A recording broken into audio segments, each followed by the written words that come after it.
Well, an important component of this war, though, is of course Israel. They're the ones who launched the first strike here, and you often make the point that if U.S. and Israeli interests and security was completely aligned, then there wouldn't be a need for the lobby. But again, there is a lobby, which suggests that these differences have to be ironed out.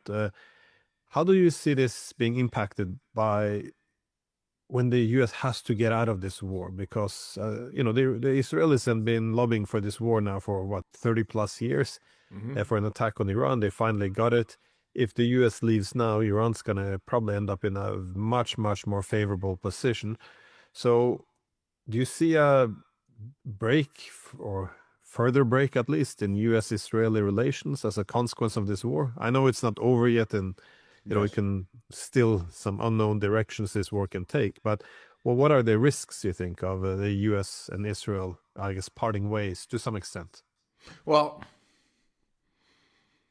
I would not like to comment what the situation is between, of course, the so-called Israeli lobby and the people in the United States of America who are influenced, and I'm speaking about, of course, the politicians by this strong lobby. What I can say is what the proposal of my party, the National Fertility Party, is for the state of Israel, especially after what happened with the Cardinal Pizzaballa, that, as you know, was not allowed to give mass in the Church of the Saint Sepulchre in Jerusalem.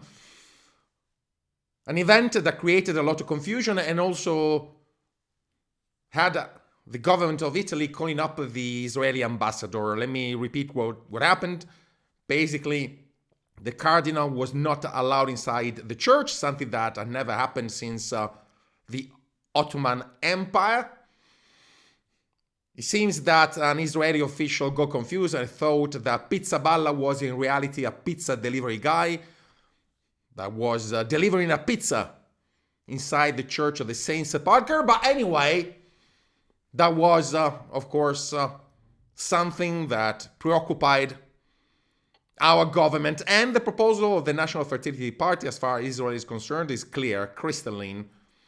Instead of having a two-state solution, we propose a three-state solution where we're going to have a Palestinian state, an Israeli state, and a Pizzaballian state, whose symbol will be a pizza margherita, una buonissima pizza, and which will represent the Christian community living in Jerusalem, as we don't have to ask permission to anyone to hold a mass. I know you may say, what about the Israelis? That is to say, the few people in Israel were convinced, following the edicts of the Israeli religion, that humanity was created by an alien race called the Elohim.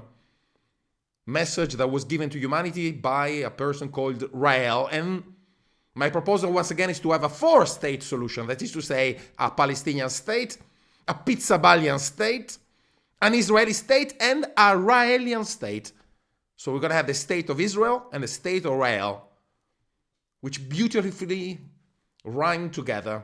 A Palestinian state made of sons of Mohammed, in a way. A Pizzaballian state made of sons of Jesus Christ. A Raelian state made of sons of Rael, and an Israeli state made of sons of something. Do you follow me, Glenn? Glenn, I am finished.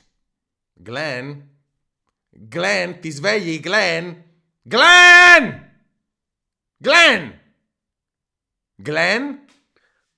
I think you're probably correct in this, and but it also has to be said that a lot of the leading critics within the U.S. of Israel are American Jews, though. Yes, of course, there are it's American not Jews. as if, and a lot of the hardcore Zionists are actually Christians. So to just say, everything Israel's do is to compare it to Judaism, I think would be the wrong direction to take. And but of course, the racists are rarely, purely rational, of course, in their rhetoric.